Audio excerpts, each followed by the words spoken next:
Dans l'Église catholique, il est courant que les évêques présentent leur démission pour raison d'âge le jour de leur 75e anniversaire.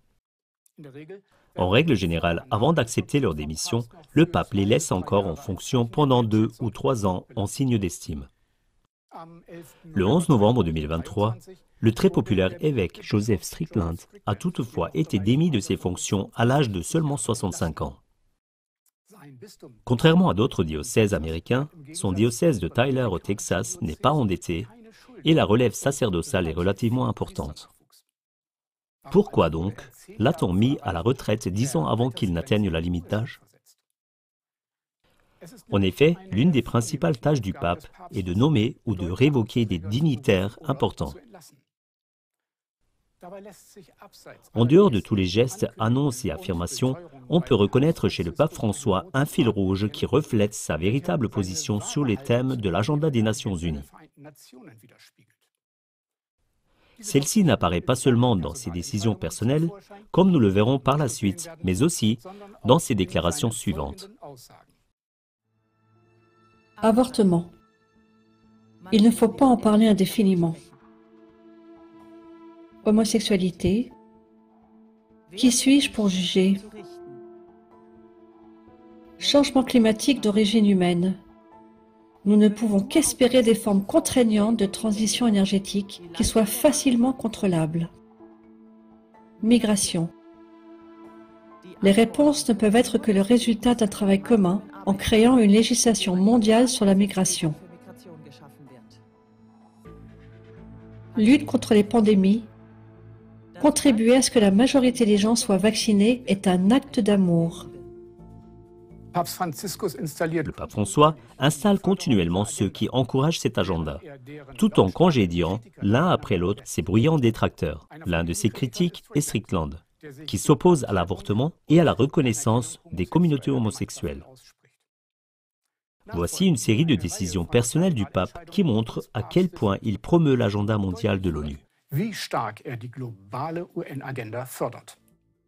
Premièrement, le pape François sur l'avortement et la protection de la vie.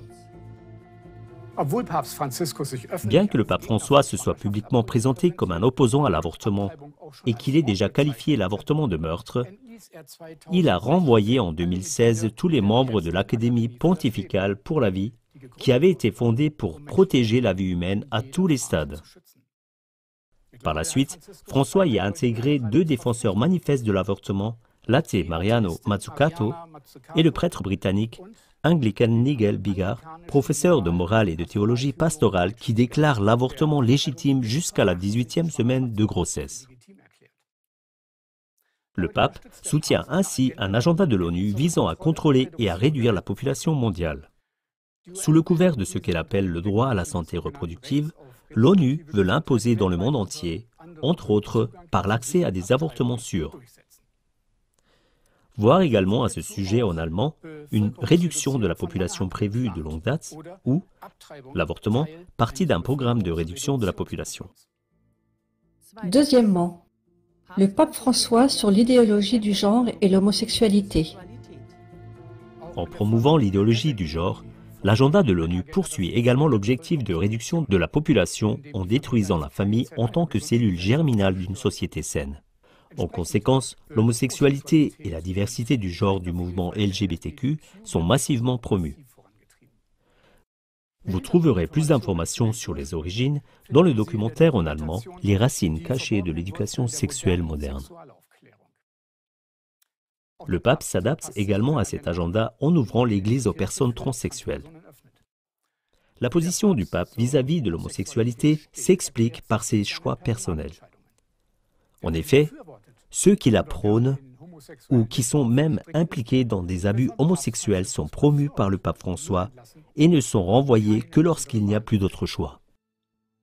Les évêques Joseph de Kessel et Matteo Maria Zuppi se sont tous 2 prononcés en faveur d'une reconnaissance de l'homosexualité par l'Église catholique. Tous 2 ont été nommés à des postes importants par François et élevés au rang de cardinaux.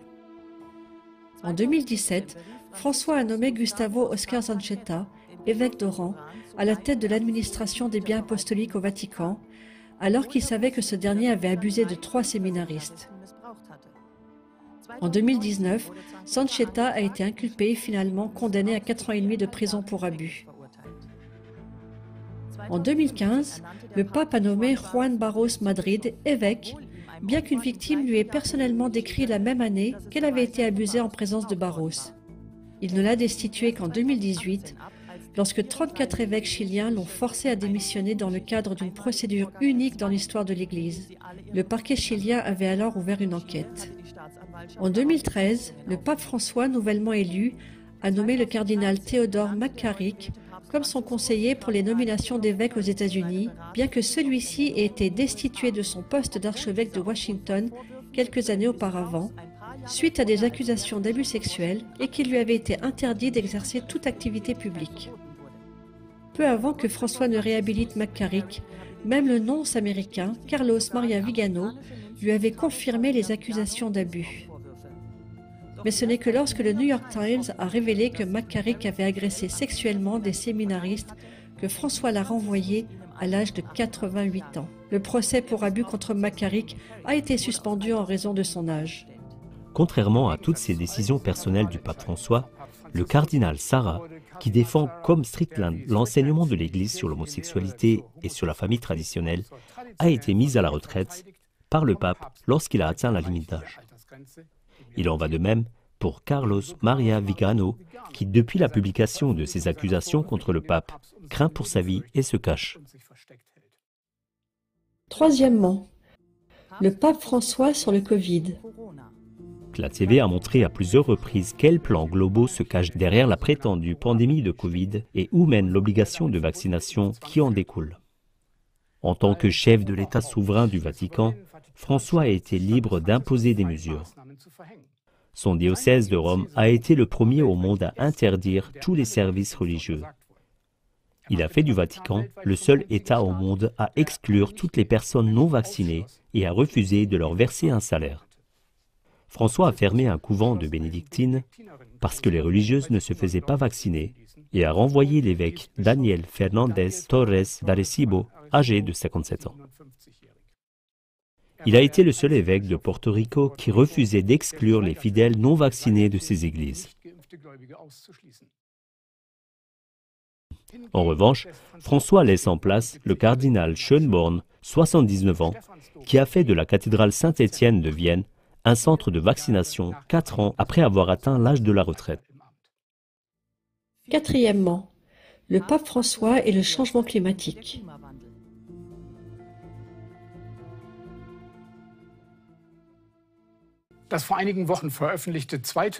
La deuxième lettre de doctrine écologique, Laudate Deum, publiée il y a quelques semaines, est entièrement consacrée au changement climatique prétendument irréfutable et causé par l'homme. Pour le combattre, le pape François demande sans équivoque des interventions massives dans la liberté des nations et des personnes. Le cardinal Müller, qui avait bloqué le projet de la première encyclique écologique, en tant que gardien du dogme, la jugeant inacceptable, a été destitué de cette fonction dès l'âge de 69 ans. Hans-Joachim Schellnhuber, qui ne se considère pas comme chrétien et est membre du groupe d'investigation intergouvernementale sur l'évolution du climat GIEC des Nations Unies, a en revanche été nommé membre à vie à l'Académie pontificale des sciences.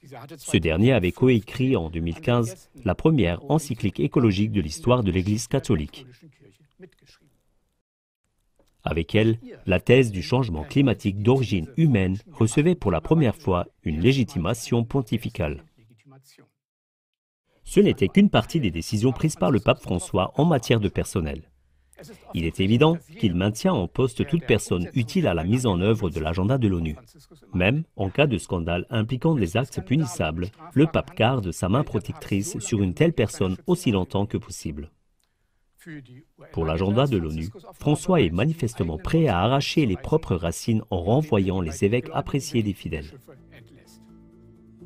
Dans cette situation, il est extrêmement important de prendre en compte le contexte et les intentions de l'agenda des Nations Unies. Dans l'émission Nous sommes tous concernés, un haut fonctionnaire de l'ONU révèle les sombres secrets de l'ONU. CLA TV a rapporté que l'objectif ultime de l'agenda 2030 est de mettre en place un gouvernement mondial unique avec des dirigeants non élus.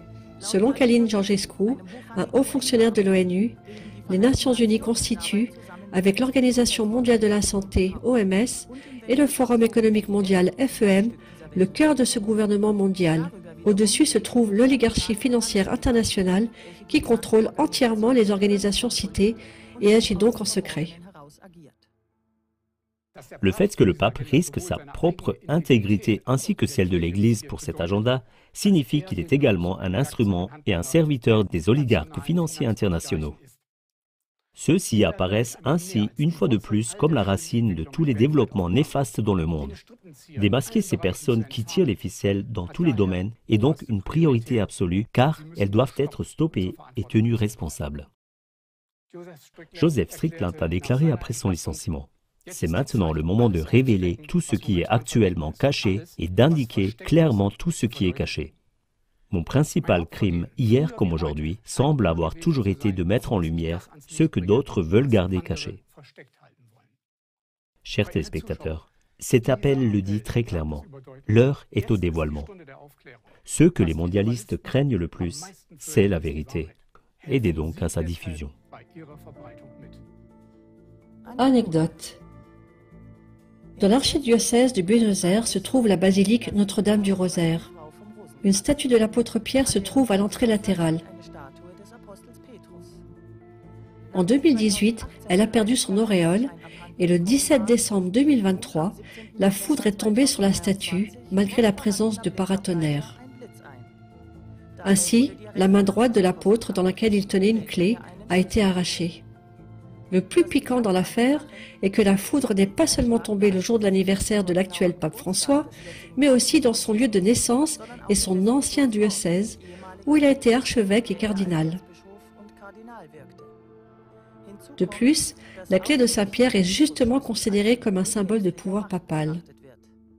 Est-ce que le ciel aurait quelque chose à dire ?